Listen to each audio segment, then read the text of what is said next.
High guys, welcome to our channel. இன்றைக்கி நம்ம வந்து சுண்டக்காய் புளிக்குழம்பு எப்படி செய்யணும் தான் பார்க்க போகிறோம். இப்படி தான் இருக்கும். சுண்டக்காவை எடுத்து உரல்கல்லில் தட்டி தட்டி தண்ணியில் போட்டுக்கலாம். ஏன்னா அது கருத்துரும். அரிசி கழுவின தண்ணி, மோர் தண்ணி எதில் வேணாலும் போட்டுக்கலாம். இப்படி தான் போடணும், இல்லை அது கருத்துரும். இப்படி தான் போடணும். ஒரு ஆன்லைன் ஆப் பற்றி பார்த்துக்கலாம். அந்த ஆன்லைன் ஆப் பேர் என்னென்னு வந்து பார்த்திங்கன்னா பை மோட்.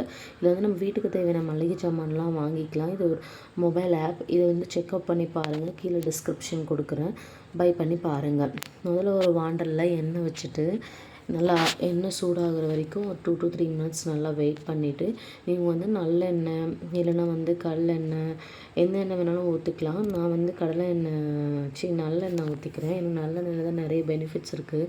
வெண்டைக்காய் புளிக்குழம்பு, இந்த மாதிரியான சுண்டைக்காய் புளிக்குழம்பு, அப்புறம் மோர் குழம்பு, இதெல்லாம் நம்ம செய்கிறப்போ இந்த நல்லெண்ணெய் யூஸ் பண்ணிக்கிட்டோம்னா இது உடம்புக்கு ரொம்ப ஹெல்த்தியும் கூட. ஸோ இது யூஸ் பண்ணி பாருங்கள். நான் எங்கள் வீட்டில் இருக்க மரச்சக்கரை தான் யூஸ் பண்ணுங்க. முதல்ல வந்து கடுகு போட்டுக்கோங்க. அப்புறம் லைட்டாக ஒரு கொஞ்சம் வெந்தயம் போட்டுக்கோங்க, சீரகம் போட்டுக்கோங்க, உளுந்து கடலைப்பருப்பு தேவையான அளவு போட்டுக்கோங்க. போட்டுட்டு இதை ஒரு ஃப்ரை பண்ணி விட்டுருங்க. அப்புறமா பூண்டு போட்டுக்கோங்க. பூண்டு போட்டுட்டு கருவேப்பிலை கொஞ்சம் எடுத்து போட்டுருங்க.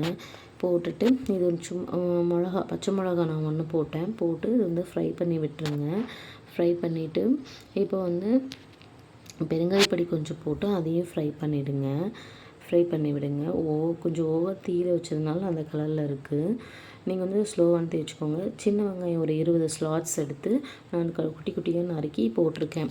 ஏன்னா இந்த மாதிரி வத்த குழம்புக்கெல்லாம் வந்து சின்ன வெங்காயம் தான் ரொம்ப டேஸ்டியாக இருக்கும்.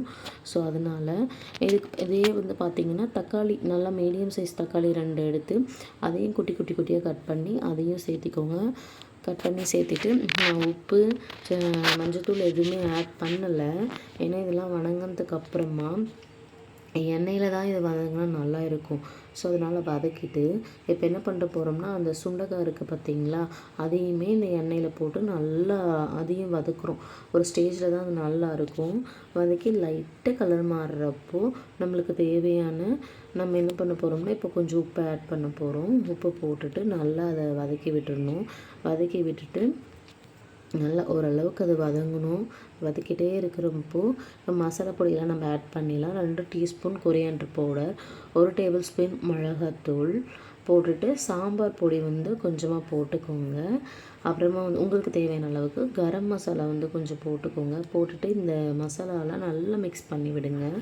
நல்லா மிக்ஸ் பண்ணி விட்டதுக்கப்புறமா நீங்கள் நல்லா கிளறி விட்டுக்கிட்டே இருங்க. இப்போ வந்து புளி எடுத்து நான் ஒரு நெல்லிக்காய் சைஸ் புளியை வந்து கரைச்சி வச்சுருக்கேன். அதை வந்து நல்லா கரைச்சி நெல்லிக்காய் சைஸ் போதுங்க. ஸோ அதை எடுத்து இதில் ஊற்றிடுங்க. ஊற்றினதுக்கப்புறம் நல்லா மிக்ஸ் பண்ணி விடுங்க. மிக்ஸ் பண்ணிவிட்டு உங்களுக்கு தேவையான அளவுக்கு நீங்கள் தண்ணி ஊற்றிக்கோங்க. உங்களுக்கு தேவையான அளவு ஊற்றிட்டு இப்போ ஒரு தேங்காவை எடுத்து நம்ம ஒரு மிக்ஸி ஜாரில் போட்டு அது வந்து அரைச்சி எடுத்துகிட்டு வந்து பேஸ்ட்டாக வந்து இதில் ஆட் பண்ண போகிறோம்.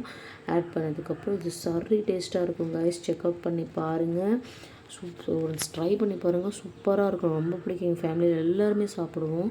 கொதிச்சு வர டைமில் நாட்டு சக்கரை இருந்தால் கொஞ்சம் தூவி விட்டு இறக்கணும். சூப்பராக இருக்கும். இது மாதிரி எனக்கு டிப்ஸ் பார்க்கணுன்னா நம்ம சேனலை ஃபாலோ பண்ணுங்கள், சப்ஸ்கிரைப் பண்ணுங்கள், லைக் பண்ணுங்கள். தேங்க்யூ.